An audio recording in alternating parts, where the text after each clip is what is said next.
अस्सलामु अलैकुम। हमारे सीरीज में फिर से स्वागत है, जहां हम कुरान में बताए गए जानवरों के बारे में जानेंगे। आज चलो मछलियों और उनके द्वारा सिखाए जाने वाले जरूरी सबक के बारे में बात करते हैं। कुरान में मछलियों का जिक्र है अल्लाह की अद्भुत रचना के एक हिस्से के रूप में। वो पैगंबरों की कहानियों में भी एक अहम किरदार निभाती हैं। मछली का सबसे मशहूर जिक्र हजरत यूनुस अलैहिस्सलाम की कहानी में आता है।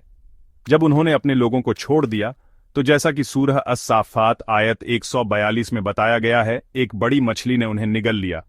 मछली के पेट में यूनुस अलैहिस्सलाम ने अल्लाह की तरफ रुजू किया, एक दुआ के साथ जो सूरह अल-अंबिया आयत 87 में है, तेरे सिवा कोई माबूद नहीं, तू पाक है, बेशक मैं गलत था।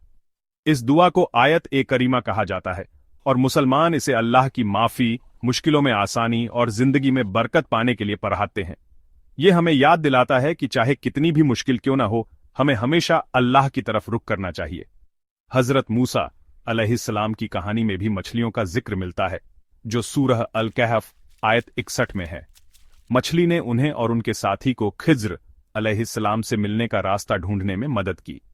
मछलियां हमें अल्लाह की कुदरत, रहमत और उनकी बनाई हुई दुनिया में छुपे सबक की याद दिलाती हैं, और अपनी रोजमर्रा की जिंदगी में आयत करीमा पढ़ना न भूलें। ये हम सब के लिए बरकत का जरिया है। ऐसे ही और वीडियोस के लिए हमें यूट्यूब और इंस्टाग्राम @लर्निंग मिस्ट पर शेयर, लाइक और फॉलो करना न भूलें।